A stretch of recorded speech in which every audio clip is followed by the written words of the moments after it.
ఉగ్రవాదాన్ని అంతం చేయడమే భారత లక్ష్యం. దేశ భద్రతపై కొన్ని అనుమానాలపైన చర్చిద్దాం. అందుకు అందుబాటులో ఉన్నారు ప్రొఫెసర్ మురళీ మనోహర్ గారు, అనలిస్ట్.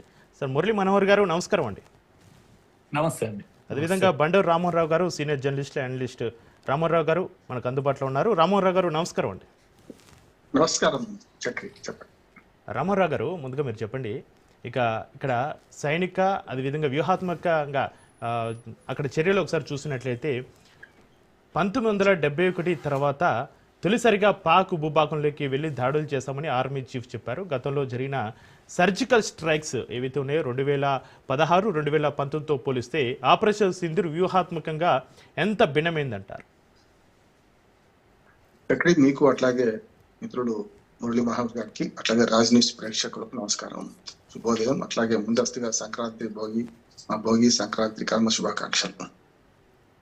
రెండు విషయాలు చెప్పుకోవాలి. భారత రక్షణ రంగం మెల్లమెల్లగా ఎదుగుతూ ఆనాటి నుంచి నెహ్రూ నుంచి వాళ్ళ మోడీ వరకు కూడా ముందుకే సాగుతుంది. దానిలో భాగంగా ఇవాళ ప్రపంచవ్యాప్తంగా 4వ రక్షణ శక్తిగా ఉన్నది. అట్లాగే ఆర్థిక శక్తి కూడా 4వ స్థానానికి ఎగబాకాం. 2014లో మోడీ గారు అధికారం స్వీకరించిన నాటికి 9, 10 మొదటి 10లో లేని మనం ఇవాళ 4వ శక్తిగా ఆవిర్భవించడానికి ఖచ్చితంగా ఈ 12 ఏళ్ల కృషి ఉన్నది. వేగవంతమైంది, గతంలో కంటే వేగవంతమైంది, దాన్ని ఒప్పుకోవాలి పార్టీలకు అతీతంగా. రెండోది ఏంటంటే, ఇవాళ ద్వివేది మాట్లాడిన మాటలకు నేను పూర్తిగా ఏకీభవిస్తున్నాను.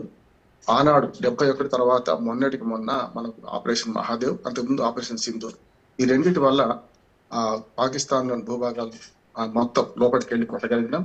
ఓన్లీ పీఓకనే కాకుండా ఉగ్రవాద స్థావరాలు ధ్వంసం చేయగలిగినాం. మన భారతదేశానికి ఒక నీతి ఉంది, ఇవాళ కాదు. 1962 మన చైనాతో యుద్ధం వచ్చినప్పటి నుంచి చూసుకుంటే కూడా, తర్వాత తోకజాడించిన 65లో పాకిస్తాన్తో, తర్వాత 71లో వరకని చెప్పిన 1947లో కూడా విభజిత పాకిస్తాన్ విభజన కన్నా ముందే యుద్ధం చేసినట్టే లెక్క. మనం అప్పుడైనా ఈ 3 యుద్ధాల్లో కానీ, ఆపరేషన్ కార్గిల్లో కానీ చూస్తుంటే మనం ఎప్పుడు కూడా ఒక నీతి పాటిస్తున్నాం. మనది మనకే కావాలన్నాం కానీ ఎప్పుడు కూడా పరాయి భూమిని ఆశ్రయించలేదు, ఆక్రమించే ప్రయత్నం చేయలేదు. అంటే అది పాటిస్తున్నాం. అణ్వాయుధుల విషయంలో నో ఫస్ట్ యూజ్ అనే దాన్ని కూడా పాటిస్తున్నాం. అందులో భాగంగా మన నీతి, మన ధర్మం యుద్ధం చేస్తుంటే ఎదుటివాడు అధర్మ యుద్ధం చేస్తున్నారు. పాలకులు మారుతున్నారు కానీ మనకు విద్వేషాల పునాది మీద ఏర్పడ్డ పాకిస్తాన్ పాలకుల తీరు మారతలేదు. అక్కడ అసలు పాలకులు అంటే ప్రజాస్వామ్య పాలకునే లేదో వరకు చెప్పాలంటే. ప్రజాస్వామ్య పాలకులందరూ సైన్యం చేతిలో ఉంటే సైన్యం ఉగ్రవాదుల చేతిలో ఉంది. కనుక ఈ మధ్య మార్గంగా ట్రంప్ లాంటి వాడు మునీర్ని పిలిపించి బిందు ఇవ్వడానికి కారణం అదే. ఉగ్రవాదులు డైరెక్ట్ పిలవలేడు, ప్రపంచం అంతా దుమ్మెత్తి పోస్తుంది కనుక. ఇటు పక్కన ప్రజాస్వామ్యవాదుల పేరు మీద ఉన్న ప్రభుత్వం వాళ్ళ చేతిలో అధికారం లేవు కనుక అసలైన అధికారం ఎవరి చేతిలో ఉంది? ఈ ఉగ్రవాదులకు ప్రజాస్వామ్య పాలకుల మధ్య సైన్యం చేతిలో ఉంది కనుక పిలిపించారు. అందుకని ఏమంటే దినదినం మనం శక్తివంతంగా మారుతున్నాం. అందులో భాగంగానే కొన్ని సమస్యలు, ఈ రావణ కష్టాలు రగిలే సమస్యలను పరిష్కరించే ప్రయత్నం చేస్తున్నాం. ఒక్కనాడు భాగవతం కాదు, 70-80 ఏళ్ల కనుక మణిపూర్ మంటలకు కారణం ఎవరు, అట్లాగే ఇవాళ పాకిస్తాన్ తోని యుద్ధానికి కారణాలు ఎవరవుతున్నారు చూస్తున్నాం. అమెరికా పెద్దన్న పాత్ర వహిస్తూ పెద్ద ఎత్తున ప్రపంచవ్యాప్తంగా ఇవాళ ప్రపంచ పోలీసులు వ్యవస్థను వారిని వ్యతిరేకించాలంటే దమ్ము ధైర్యం కూడా కావాలి. వట్టిగా ఏం కాదు, మనం అనుకున్నంత ఈజీగా కూడా కాదు. కొన్నిసార్లు చక్రి మనకు యుద్ధ వ్యూహంలో భాగంగా యుద్ధంలో అన్ని నిజాలు బయటకు రావు, అన్ని అబద్ధాలు కూడా బయటకు రావు. అంటే అసత్యాలు కూడా ఉంటాయి, దాన్ని అంగీకరించాలి. మనం యుద్ధంలో పారదర్శకంగా ఉండాలంటే పాలనలో పారదర్శకంగా ఉండాలి, జవాబుదారితనం ఉండాలి. కానీ యుద్ధంలో ఏమైందంటే ఎదుటివాడి వ్యూహాన్ని బట్టి మనం ప్రవర్తించాల్సి ఉంటుంది కనుక కొన్ని నిజాలు చెప్పలేకపోతాం. వాళ్ళ ఒక పెద్ద విమర్శ మోడీ గారి మీద ఏంటంటే, అమెరికా అధ్యక్షుడు 80 సార్లు ఇప్పటి వరకు ఆపరేషన్ సింధూర్ నేనే ఆపాను, లేకపోతే చాలాసార్లు విమర్శించాను. దానిలో కొన్ని ఒక పక్షం ఇటు పక్కన అంటే ఒక పక్షం రెండోది కూడా ఆలోచన చేయాలి. మనం చెప్పకపోవడానికి కారణాలు వెతుకుతూనే ఒక్కోసారి మన తెలుగులో ఒక సామెత ఉంది చక్రి, మనకేంటంటే మౌనం అర్ధాంగీకారం అని. ఇన్నిసార్లు ట్రంప్ నేనే యుద్ధం ఆపిన అంటే మోడీ గారు ఎవరు ఆపడం లేదు, ఎవరు ఆపలేదు, ఎవరి జోక్యం లేదు అని అంటున్నారు. కానీ మోడీ మనకు ట్రంప్ జోక్యం లేదని ఒక మాట అనలేకపోతున్నారు. జోవాన్స్ కూడా ప్రస్తావించి అనే మాట వస్తున్నది. అది విమర్శ తప్పనిసరి స్వీకరించాల్సింది, దాన్ని కాదట్లేదు. కానీ విమర్శ మన దేశంలో సద్విమర్శగా ఉండాలి. కానీ పరాయి దేశాలకు వెళ్ళి మా దగ్గర ప్రజాస్వామ్యం లేదని, పరాయి దేశాలకు వెళ్ళి మన భారత ప్రభుత్వాన్ని, సైన్యాన్ని అవమానపరిస్తే గతంలో రాహుల్ గాంధీని స్వయంగా సుప్రీంకోర్టు మందలి ఇచ్చింది. మీరు ఏమైనా చైనా బార్డర్లకి వెళ్ళి చూశారా, అక్కడ మన భూభాగం ఆక్రమించుకున్నాడు, మీరేమైనా రుజువులు ఉన్నాయా, ఎందుకు మాట్లాడుతున్నారు? అసలు రాహుల్ గాంధీ గురించి ఎంత తక్కువ మాట్లాడుతుంటే అంత మంచిది అంటున్నాడు. ఎందుకంటే ఒక ప్రతిపక్ష నేత హోదాను దక్కినా కూడా దక్కక 2014 2019లో దక్కలేదు. ప్రజలు ఆశీర్వదించారు, 99 సీట్లకు వచ్చారు. కనుక ఇవాళ నిజమైన నిర్మాణాత్మక ప్రతిపక్ష హోదా పాటించి దాని ప్రకారం పోతే మంచిది అంటున్నాడు. కానీ ఏం చేస్తున్నాడు ఆయన? బయట దేశాలకు ప్రజాస్వామ్యం లేదంటాడు, బయట దేశాలకు వెళ్ళి మా ఎన్నికల వ్యవస్థ సరిగ్గా లేదంటాడు. నేను ఇక్కడ కొట్లాడదాం, ఏదైనా తప్పులుంటే ఒప్పులుంటే మనం చూసుకుందాం. మహాభారతంలో ఒక నానుడు ఉంది, ధర్మరాజు అంటాడు, కౌరవులు పాండవులకు యుద్ధం వచ్చినప్పుడు మన కౌరవులు వేరు పాండవులు వేరు.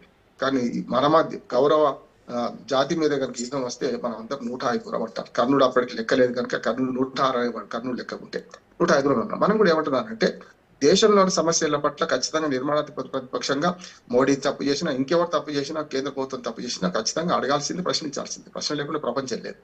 కానీ మనం బయట దేశాలకు వెళ్ళి మా దగ్గర ప్రజాస్వామ్యం లేదండి, నువ్వు ఎన్నికైనావు కదా, 99 సీట్లకు వచ్చినావు కదా, 44 నుంచి 52 నుంచి 9కి వచ్చావు, 99కి వచ్చావు కదా, మరి ప్రజాస్వామ్య విలువలను కాపాడుతున్న భారత ప్రజల ప్రజాస్వామ్య సంస్కృతిని ఎందుకు అవమానిస్తున్నారు మీరు అని మాట వస్తుంది కదా. మణిపూర్ మంటలకు కూడా కారణం మొదటి నుంచి కాంగ్రెస్ పార్టీ కదా. ఇవాళ మంటలు అదుపు చేసే క్రమంలో తప్పనిసరి ఫైర్ ఇంజన్ రావాల్సి వస్తుంది, కొన్నిసార్లు తీవ్రమైన చర్యలు తీసుకోవాల్సి వస్తుంది. కానీ మన ప్రజలే కదా, చంపుకోలేం కదా మనం. అందుకనే చాలా కశ్మీర్ రావణ కష్టం నుంచి మొదలుకొని ఇవాళ దేశంలో ఉన్న చాలా సమస్యలకు 55 పాలించిన కాంగ్రెస్ పార్టీ కారణం. అట్లా అని నిందించి మనం ఏం చేయకపోతే తప్పు అంటున్నాడు. అది కూడా చెప్తున్నాడు. ఇటు పక్క కూడా బ్యాలెన్స్ చేసుకోవాలంటే మొత్తం పరిపాలనలో 20 ఏళ్ళు బీజేపీ మనకు దాని మిత్రపక్షాలు జనతా ప్రభుత్వం కూడా 1.5 years కలుపుకుంటే వాజ్పేయి గారు ఇప్పుడు 16 ఏళ్ళ నుంచి 12 ఏళ్ళ నుంచి మోడీ గారు మొత్తం కలిసి 20 ఏళ్ళు వీళ్ళు పాలించారు, 60 ఏళ్ళు వాళ్ళు పాలించారు. మధ్యన ఒక 4-5 ఏళ్ళు సగ్గిన ప్రభుత్వాలు వచ్చినాయి. ఏ వచ్చినా సరే బీజేపీ కాంగ్రెస్ కదా ఇప్పటిదాకా పాలించింది. ఒకటి చేసిన తప్పును ఇంకా ఎత్తి చూపుతూ మనం ఇంకా వాళ్ళ మీద నెపం మోపే బద్దు మన పని మనం చేసుకుంటూ పోతున్నాం. ఇవాళ ద్వివేది అన్న మాటలకు నేను పూర్తిగా అంగీకరిస్తున్నాను. ఇవాళ భారత సైన్య శక్తి తక్కువది కాదు, అవసరం అనుకుంటే చేస్తాం. కానీ నైతిక నియమాలు, ధర్మ నియమాలు మనం పాటిస్తున్నాం. దానివల్లే వస్తున్న సమస్య. అవతల వాడికి నైతికత్వం లేదు, అవతల వాడికి నియమాలు లేవు. అట్లాగే ప్రపంచ పోలీసు వ్యవహరిస్తున్న అమెరికా లాంటి దేశం మా పక్కలో బయలుదేరడానికి మన పాకిస్తాన్ తయారు చేస్తుంది. అదొక్కటి అయితే పర్వాలేదు. ఇటు చైనా కూడా తక్కువనేం కాదు. జియో పాలిటిక్స్ పాటిస్తూ మనం ఎంత వీలైతే మన చుట్టుపక్కల దేశాలన్నింటిని కూడా శత్రువులుగా మారుస్తుంది. చూస్తున్నాం కదా. అంతేందుకు మీరు మన ఒక ఇంగ్లీష్ లో సాగుతుంది, మురళి గారికి బాగా తెలుసు.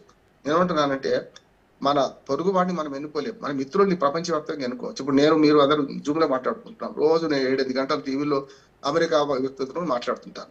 కానీ నా ఇంటి పక్క వాడితో నా ఇంటి పక్క ఎవడు ఉన్నాయని నిర్ణయించుకోలేను కదా. వాడు దుర్మార్గుడు వస్తే నేనేం చేయలేను, ఇంటి పక్క ఉంటాడు వాడు. ఇవాళ మన దేశం చుట్టుపక్కల కూడా అదే ఉన్నది.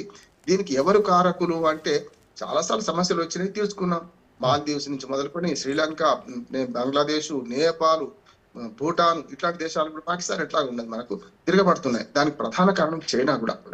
ఇవాళ ప్రపంచ పరిణామాలలో అమెరికా ఆటలు సాగుతున్నాయంటే అగ్రరాజ్యాలందరికీ తెలుసు. మన వెనిజులా అధ్యక్షుని మీద దాడి చేసిందంటే అమెరికా తప్పు ఒకటే కాదు, ఇటు పక్క చైనా కూడా తెలిసే జరిగింది. చైనా మాట్లాడదు, రష్యా మాట్లాడదు, మనల్ని మాత్రం వెక్కించే ప్రయత్నం చేస్తారు.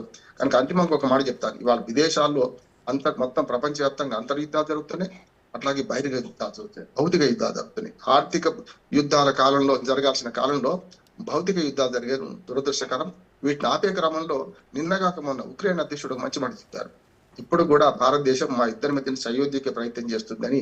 అటు రష్యా, ఉక్రెయిన్ మనకి ఇద్దరు మిత్రులే కదా. ఇవాళ చూస్తున్నాం ప్రపంచవ్యాప్తంగా మన విదేశాంగ విధానాన్ని నేను కొనియాడింది కాదు, పాకిస్తాన్ మాజీ అధ్యక్షుడు ఇవాళ చీకటి గదిలో మొక్కిపోతున్నాడు ఇమ్రాన్ ఖాన్. స్పోర్టివ్ స్పిరిట్ తో ఆయన ఏమన్నారు, భారత ప్రభుత్వం మోడీ ఆనాటి నెహ్రూ నుంచి వాళ్ళ మోడీ వరకు కూడా మనం ఒక విదేశాంగ విధానం అవలంబిస్తున్నాం. దాని వల్లనే వాళ్ళ ప్రతిష్ట పెరిగింది. భారత విదేశాంగ విధానం వల్లనే వాడికే శ్రీరామ రక్ష అని ఆయన అన్నారు. కనుక ఇవాళ మన సైన్యాధ్యక్షుడి మాటలను పూర్తిగా అంగీకరిస్తున్నాను. కానీ మనం పొరపాటు చేయకుండా ముందుకెళ్లే క్రమంలో కొన్ని అవరోధాలు వస్తాయి. ప్రతిపక్షాల పేరు మీద అవరోధాలు వస్తాయి, ప్రజల పేరు మీద అవరోధాలు వస్తాయి, రకరకాలు అధిగమించుకుంటూ పోవాలి. అందరూ ఒకే తీరు ఉండరు కదా. దేశంలోని ప్రజలందరూ ఒకే పాట పాడితే ఆలోచన చేయనంటే లెక్క. తప్పనిసరి విమర్శలు ఎదుర్కొందాం, సద్విమర్శలను ఆహ్వానిద్దాం, విమర్శలకు తిప్పికొడదాం. ఆ పని చేసే క్రమంలో ఆపరేషన్ సింధూర్, ఆపరేషన్ మహాదేవ్ పట్ల మన సైన్యం ప్రకటించిన దాంతో ఏకీభవిస్తూనే ఇంకా ఇది ముందుకు పోవాలి. ప్రపంచవ్యాప్తంగా మన ఆర్థిక సైనిక శక్తిగా మరింత బలోపేతం కావాలని మనం